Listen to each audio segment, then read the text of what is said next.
What's good YouTube, Target here, and welcome to my city tour of my finished City of Gardens scenario map. Now, if you haven't been following me and you just stumble across this video on the internet, what you see on the screen is basically based on the City of Gardens scenario that comes with the Green Cities DLC.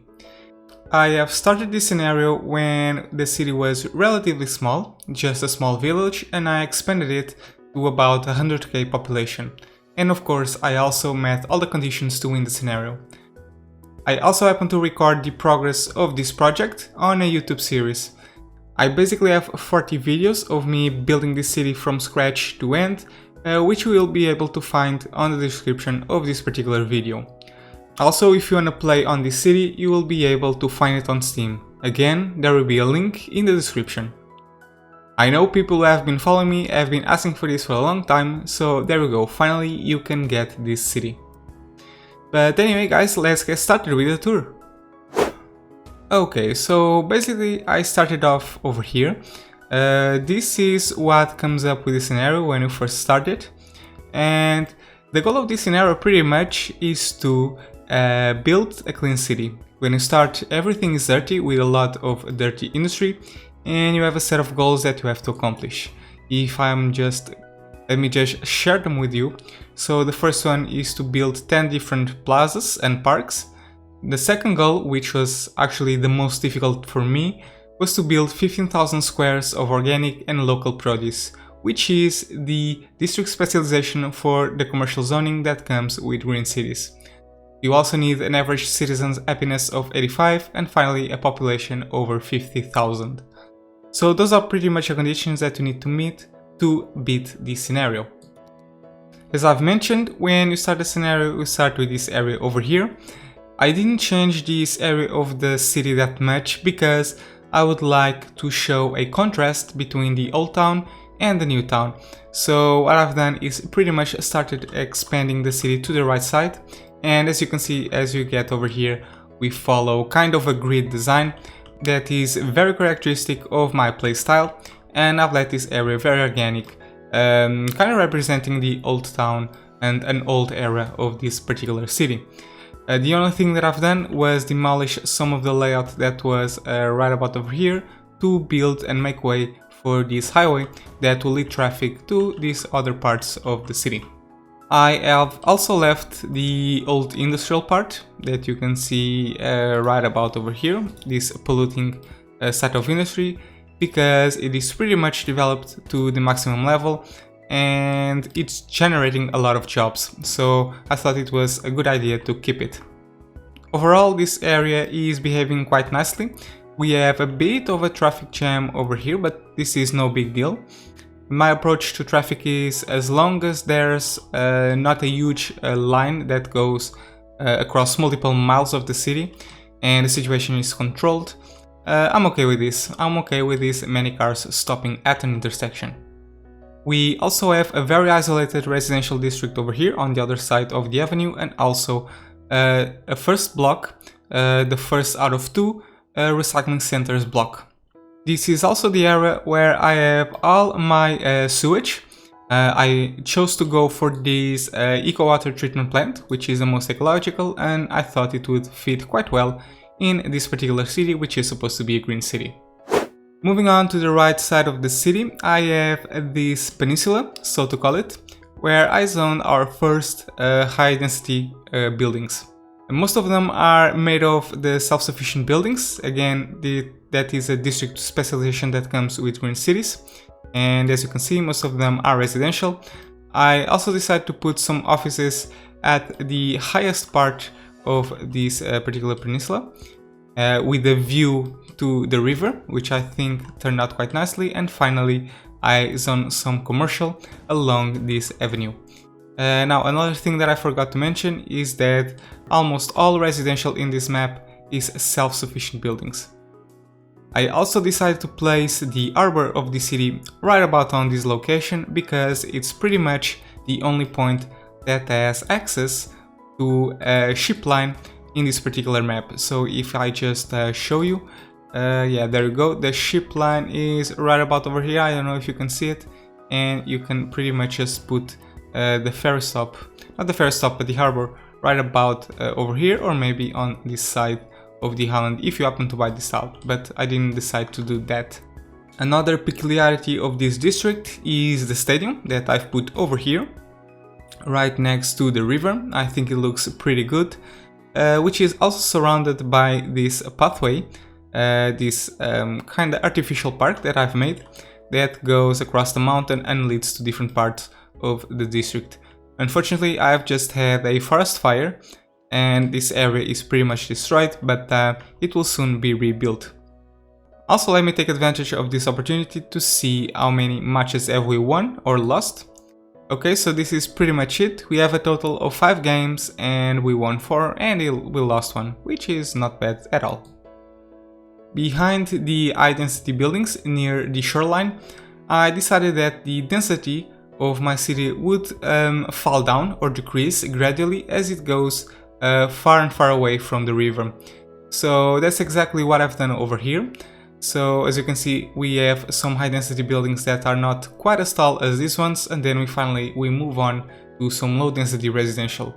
The way I achieved this was basically by setting up the high-rise ban to this particular district, as you can see over here on these policies.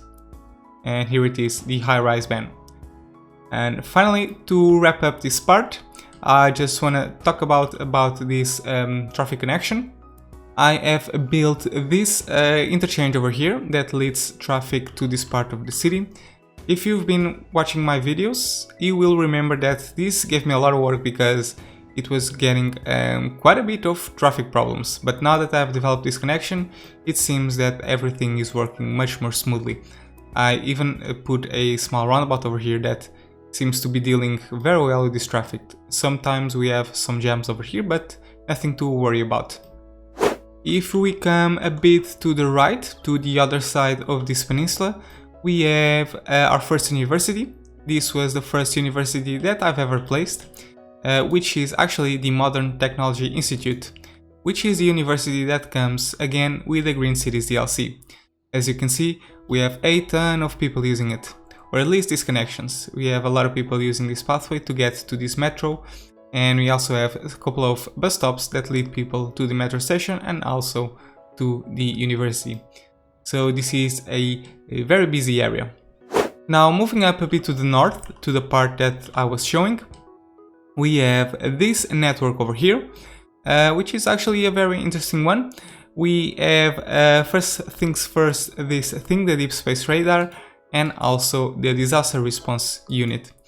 Now, I've built this to provide some safety for my citizens because I intended to have natural disasters turned on, but I later found out that disasters are disabled for this particular scenario. So if I just come on this menu and I go to the options, we can see that disasters are pretty much grayed out, and I've never had a disaster on this city. So even though we have the selection tool over here in a slight shade of blue, I never had a disaster, so I believe they are naturally turned off. But anyway, they do nonetheless provide some land value and they increase the happiness of citizens, so I decided to keep them anyway. And right next to these buildings we have our second recycling center unit. These things over here, this is basically where most of the trash of our city comes to this particular selection. As you can see, I have quite a bit of intense traffic right about on this location, but again, because this is very controlled, I don't think there's a problem with it. I even made this connection over here. If you have been following me and saw my last video, you don't remember this, and that's because I built this small roundabout off camera pretty much, because I was having quite a bit of trouble over here. I also have this peculiar interchange over here that gets traffic from people that are coming out of the city, and also leads traffic to this highway that sends people out of the city. This highway leads people to this roundabout that in turn leads to another roundabout that leads people to this avenue over here that will lead to this part of the city. Eventually will connect over here, and also to this forestry industry that I will talk about in the future. But we also have a tunnel over here that will lead people let me just see if I can show you, that will lead people through this tunnel and also get people from this tunnel to about this avenue near our shoreline, and also has an easy connection to the harbor. So I think it turns out quite nice, even though we don't have a lot of people using it. Oh, but there we go, some trucks. As my city grew, I started to have a bit of demand for power, so that became a concern of me, and I've pretty much decided that all of my city would have a green electricity, so non-polluting industrial plants. So I pretty much removed all the polluting industrial plants that we had and replaced them with these things. We have a couple of solar updraft towers, we have 3 geothermal power plants, and finally 2 normal solar plants that pretty much provide power to the entire city. Moving on, we have this small bay over here, right next to the university, where I have put my water pumping facilities, or at least some of them. I also have a lot more on other sides, and I've also placed our only fire helicopter depot that have the mission of putting out forest fires across my city. I've decided to put this facility right next to a water source, because the way this thing works is basically helicopters, when there's a forest fire, helicopters are dispatched, they need to go to a water source to fill up their buckets with water, and only then will they go to the fire source. So by providing a water source right next to this facility, it pretty much reduces the distance helicopters have to go through, and hence the time they need to take in order to get to the fire. Now, if you have been following me, you know that I have a lot of forest fires in my city. Let's see if I can find, well, we just had 2 of them, as you can see over here, very aggressive fires, and I should probably need a couple more of these stations, but oh well, it is what it is. Oh, and here you can see one of those, getting ready to get back to the helicopter fire depot.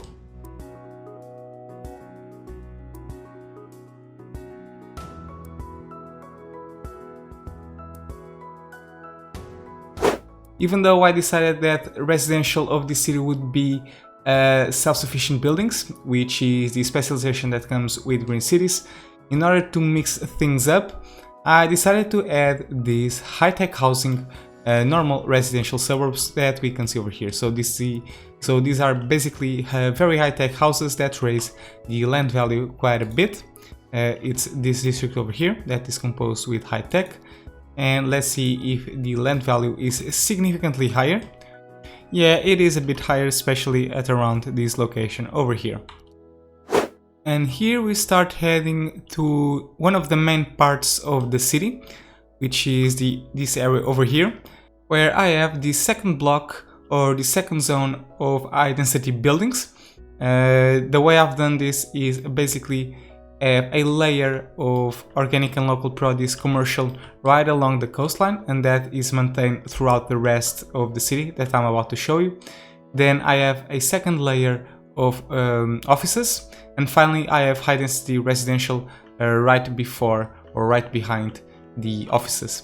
Another very interesting thing about this particular district is that I've established a rule that my offices and also commercial would be split or separated by these pathways. So I basically have 2 pathways and a row of palm trees right about in the middle.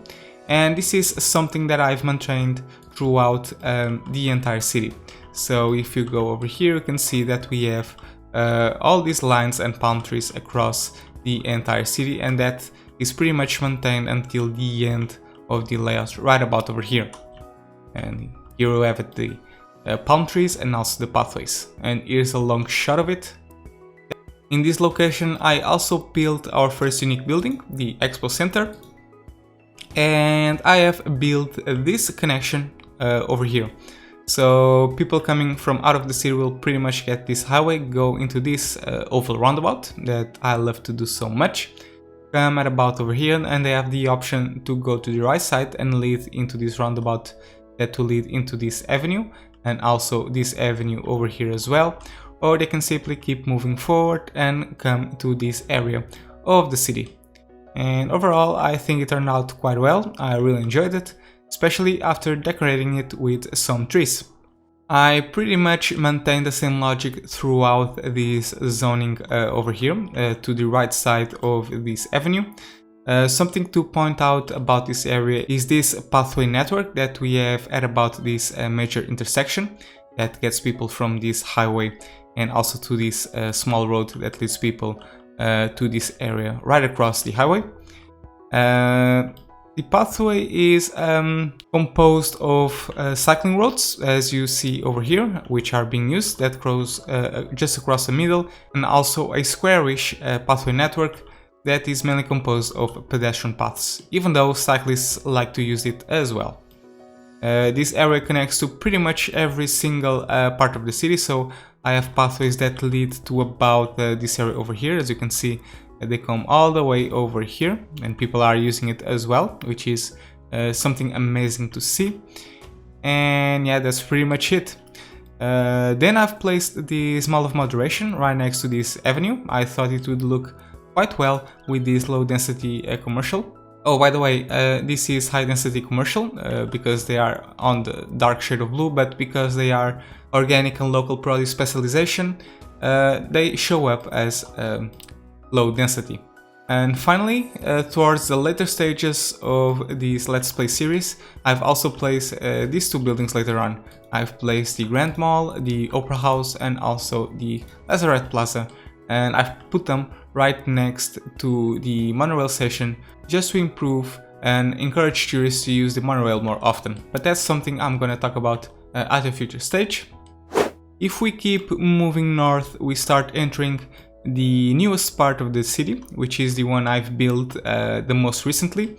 First things first, I expanded our water piping facilities to this location over here because I was getting out of space on this location. And pretty much this is what I came up with. I have also placed a very peculiar building, which is the Panda Sanctuary. I remember the first time that I've built this thing, my budget went to the red zone pretty much, and I started losing money right off the bat because it has quite a very high income. Look at this, 4.8 thousand. That's a lot. But it looks very good. We get to see some pandas rolling around in this particular area, and look at how many people are actually using this park. This is super amazing. I even created this particular bus route that brings people from the train station to this park, but public transport is something that I will talk about in a future stage. Right next to the Panda Sanctuary, I have built yet another low-density residential district that you can see right about over here. And right next to it, we have the only rail connection that goes across the city. Because this is the only railroad that goes across the city, I have placed my train line or my train station right about over here. As you can see, I have this bypass road that I've built to prevent some train jams. And right next to this train station I have a metro line, and I also have a bus station. And these allow tourists that get into the city by train to get access to every single point of this particular city. I have also tried to convert this area into a small commercial hub because it would be very close to all these public transport options, which means this area is very accessible. I've done this by placing a lot of commercial and also the Modern Art Museum to encourage tourists to come to this area. However, unfortunately, the organic and local produce, as I have the displeasure of finding out, is not that good at bringing tourists to the city. So you're probably better off by placing normal commercial if you want to do something like this. This area is also super busy, as you can see by the amount of people that get out of the train every single time, that are pretty much going to the metro and also to the different types of buses. I really like to see things like this, where we have a huge amount of people using our connections that we have just made. That gives me a lot of pleasure when playing this game. Okay, here comes the train. Let's see how many people get out of this particular train. Oh, and look at that, there's a lot of people.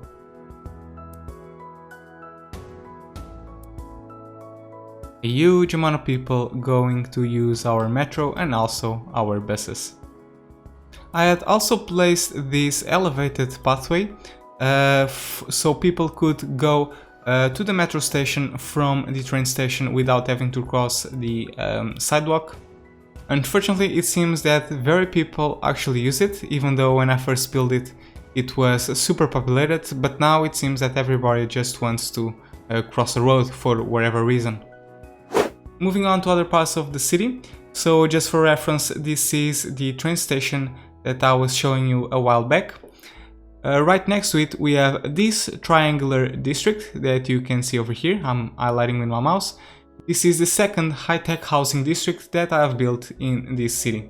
So it also has these colorful buildings that I do fancy quite a lot. And finally we move on to the big cluster of high-density buildings that we have throughout our city, which is this one over here.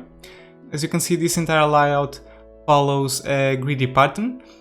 Some people think it's quite boring, but to be honest, I think it's very cool to watch. It's almost like hypnotizing. I really enjoy layouts like this, especially when they work well. So just to give you a bit of an explanation, this area over here right next to the avenue is composed of low density commercial. After that we have this gigantic row of offices, and finally we have this big bulky residential area that pretty much is where the most part of this 100k population city is located. Right next to it, something that I've built towards the end of my Let's Play series on YouTube is this layout filled with pretty much low density residential. So it reached a point where I lost the demand for residential, so instead of zoning this with high density, I just decided to fill this entire thing with low density. And it created quite a nice contrast that I really do enjoy. And finally, I have the only airport of the city right about over here. I decided that this was a good location for it because it's far away from the city. So we have a small gap over here that pretty much dissipates noise pollution. And of course this was a blank space on the layout that I had to fill in somehow, so I decided to place the airport over here. It would have probably been more efficient if I placed it in the middle of the city, but I don't think I would enjoy if I've done that, so I've just placed it on this location. I think it turned out very good. But anyway, that is the overview of this area. Let me just show you this area in much more detail. So here you can see the zoning. As I've mentioned, this is all offices and this is residential as well as some commercial. I have placed these buildings over here, again right next to the monorail station, which are the transport tower and also the high interest tower. I think they look very good in this particular location. I've also remembered doing some terraforming work on this particular area. I had to pretty much make everything plain and make the terrain very smooth, and I had to unleash the soil somewhere else because I'm playing this scenario without any mods, and I've decided to create this artificial mountain that you see right about over here, and eventually I've decorated it with some trees. Inside these huge conglomerates of buildings you will find interesting stuff, such as this size center right in the middle of the cluster. We also have an oblique pedestrian pathway that leads people all across the city and to this area over here, to this pedestrian pathway network that I had previously shown you. Regarding pathways, I have decided to cover up this entire area of the city with a pathway network that pretty much gets people everywhere in order to dissipate traffic congestions. As you can see, these pedestrian pathways are being used quite a bit. I have pedestrian pathways that lead to every single corner of this district, and we have people using it throughout this entire length. We have, let me see if I can show you this without confusing myself. We have this pathway over here that pretty much goes across the entire residential district. and connects to this oblique pathway that I have just shown you. We also have these pathways over here that I've mentioned with the palm trees, and right next to it, parallel to it, inside the office district, we have another pedestrian pathway that leads across this entire district. As you can see right about over here, as you can see, we have a straight line that goes straight until the end. And all of these pedestrian pathways are connected in itself, so people can go from one corner of the city to the other without having to cross the roads if they decide to. This has proven to be quite efficient in reducing traffic, as I will show you in a couple of minutes when I talk about traffic. Finally, just to wrap this thing up, I just want to show you our low density residential district that I have over here. It has quite a bit of an interesting contrast between the high density and the low density. This is also the area where I have decided to place our second and final university. This time I decided to put the Vanilla University instead of the Green Cities one. That way we have both of them. Moving on to the airport, this is the layout that I have decided to make. So the airport is connected to this gigantic oval roundabout that is connected directly to this monorail station that leads people to multiple corners of the city, and also to this small metro station that you can see some people using right now. Because this is a very busy area, I've also placed some commercial and also a taxi stand. People can also get to the airport by car fairly easily. They have all of these roads that are all destined to lead people into this roundabout where they will have access to this airport. Finally, by getting out of the airport, we can go to the final part of the city, or at least the part of the city that I've built lastly. This is the most recent part of the city, which is this district over here. This is pretty much composed of offices and commercial that I've used to pretty much stabilize the RCI demand. When I finished this city, I had a lot of demand for industrial and also commercial, so I had to expand the layout a bit to the northern part, right about over here, where I place some commercial and also industrial just to satisfy that existing demand. But even though it was a filler layout, I think it turned out very well. I really like these blank areas in between the zones, and also this bridge that leads people from one way to the other right on top of this highway. And speaking of highways, as you remember, I had this highway that would come right about over here. This is the main highway. People have multiple ways of getting into the secondary highway.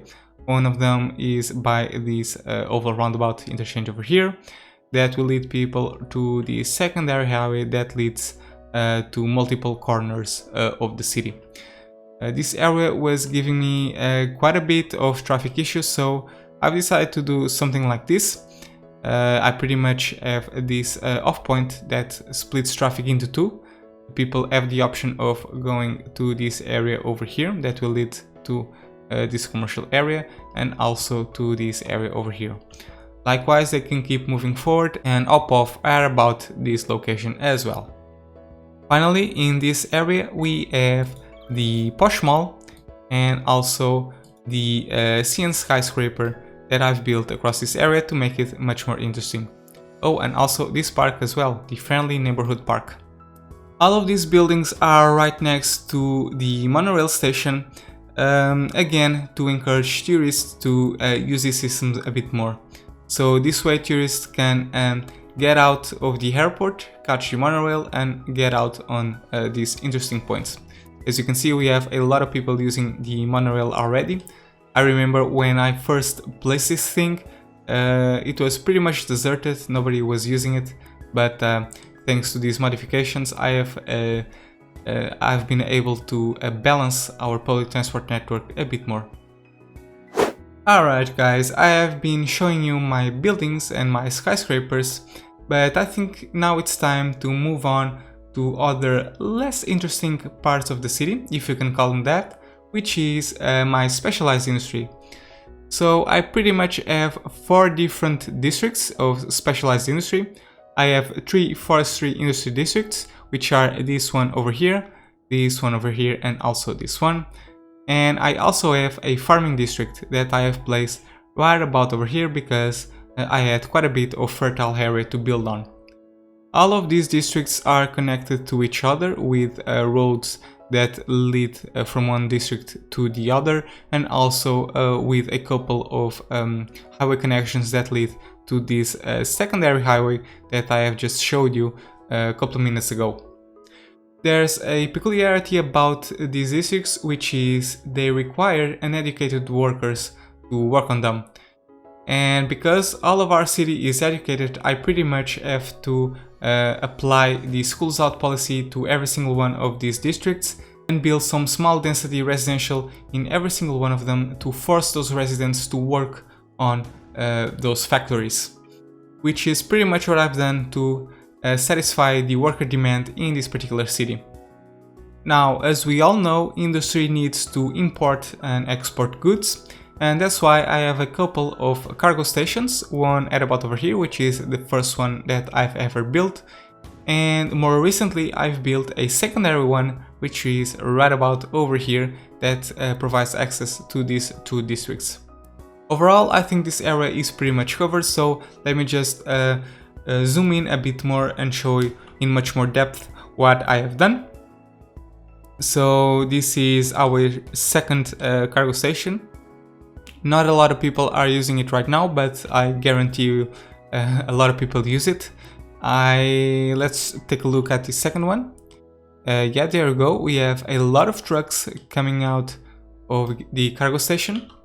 Even though traffic in this area is very aggressive, I found out that we only have traffic problems when a train comes by and unleashes a bunch of trucks. As you can see right now, as we don't have any trucks, this area is pretty much controllable. Because industry generates a lot of traffic, I had to come up with different ways of managing the vehicles that circulate around these areas, and I've done so by placing a lot of interchanges. So we have this interchange over here. I'm not gonna go in much detail at about how each of these works. If you wanna find out more, you can just download this map and play with it yourself. But I have this interchange over here. I also have a couple of interchanges over here as well. And finally, I have built this monstrosity that leads traffic to multiple points. So it pretty much gets and sends traffic from and to this highway over here, which is the main highway of the city. Also to this tunnel over here. And this tunnel, let me see if I can show you, connects directly to these points over here. Remember this interchange? Yeah, there we go. It connects and brings traffic from these points. Let me just keep going. Yeah, these things are all connected. It also provides a way to our farming district that you can see right about over here, and also to this highway as well, leading to the other forestry districts. Finally, I have connected our industry specialized districts and our city with a pedestrian network. So if you can see over here, we have a lot of pathways. All of them are cycling roads because, well, citizens do not like to walk huge segments of road, but they do like to cycle. And because I have the encourage biking policy all across the city, look at this, people really love enjoying our bicycle paths. They are willing to go from very long distances to go from one corner of the city to the other. So if you can see over here, every single corner or every single segment of cycling road is being used, which is something that I do quite like. Okay guys, I cannot end this tour without talking my public transport network. I get a feeling a lot of you would kill me if I didn't do that. So yeah, there we go. These are all my connections. My approach to public transport in the city is very simple. I have one single metro line that covers the entire city, from one corner of the city to the other. So it starts pretty much at about over here. It goes through these spots, to all these interest points. It wraps around in a loop at this area and finally finishes at about the airport. So the metro serves the metro is the main source of transportation in this city. But then I also need to get people from their houses to the metro stations, because some of them, these ones for example, live very far away from the metro. So what I've done is place a secondary way of transport, which is the buses.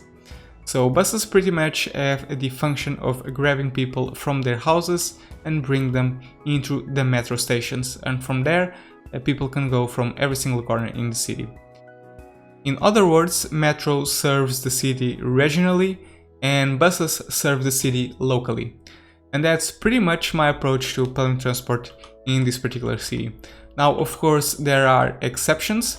For example, if I head into our bus station that I've showed you a while back, I have two specific lines that are the red ones that lead people to the Panda Sanctuary, ignoring the metro connections, and I also have a couple of yellow lines that lead people to the different specialized industries that we have. So we have a line that brings people to our farming, another line that brings people to the forestry industry, and also these ones as well. Later on, I have decided to provide a third way of public transport, which is the monorail. Now, I've already showed you quite a bit of it, but I pretty much made a circular line that you can see right about over here. I don't know if you can see that well, but it's a circular line that starts at the airport and covers the spots of high density in the city. So it pretty much comes over here all the way to the riverside. Over here you have a small connection between the monorail and also the metro station, but then it wraps around, comes and gives access to all of these important buildings, and finally it covers up and finishes at about the airport. As you can see, we don't have a lot of people using it, but because it covers spots where our metro and buses cannot reach, I decided to keep it, and also because it looks good, and we like that, don't we? Wrapping up with public transport, this is the current situation. So as you can see, we are making a profit out of the buses and also out of the metros, and the rest of it is pretty much incurring into losses. But this just only serves to show the purpose that my metro system and also my bus system is super efficient. And finally guys, just to end up this city tour, I need to talk a bit about the traffic. So let me just show you the traffic situation. Overall, we have a traffic flow of about 88%, which is very good for a city that is almost 100k in population. I have some problematic areas, such as this one over here, where cars pretty much have to stop for quite a while to move on to other segments. But every single road in this city is pretty much controllable, so that's why I didn't incur in a lot of changes regarding traffic. Of course, these points right next to the highways are always the most complicated ones, such as this one and also this one over here right next to our recycling centers. Let's see, we also have some volume right on the cargo station, as I've showed you a while back. But that's pretty much it. As you can see, everything is flowing super smoothly, and I'm really proud regarding the traffic situation of our city. But of course, you can simply download the map and see for yourself. But that's gonna be it for the city tour. I think I have covered all the most important things of this particular city, all the most important aspects. If you still have questions, please ask them in the comment section down below and I will be happy to answer them. Also, don't forget that this particular city is available on Steam, so if you're interested, just head there and download it and you can see the features of this city in much more detail. Also, I want to remind the people that I have just stumbled across this video that the building of this city is recorded in different videos on my channel, and if you're interested in that, I will provide the link in the description where you can watch all of these videos. I don't remember if I mentioned this in this video, but this entire thing was built without any mods, so I hope this video has been inspiring for those who believe they cannot make interesting cities without any mods. So I hope this video has been inspiring in that aspect, because I think it's a very attractive city according to unmodded standards. But anyway guys, that's a wrap. I hope you have enjoyed this video. If so, please consider giving it a like, it really helps out my channel. Also, don't forget to subscribe if you wanna see more City Skylines videos, and if you want to connect with me online, don't forget to follow me on social media. I hope to see you again soon. Thank you so much guys, and as always, have fun.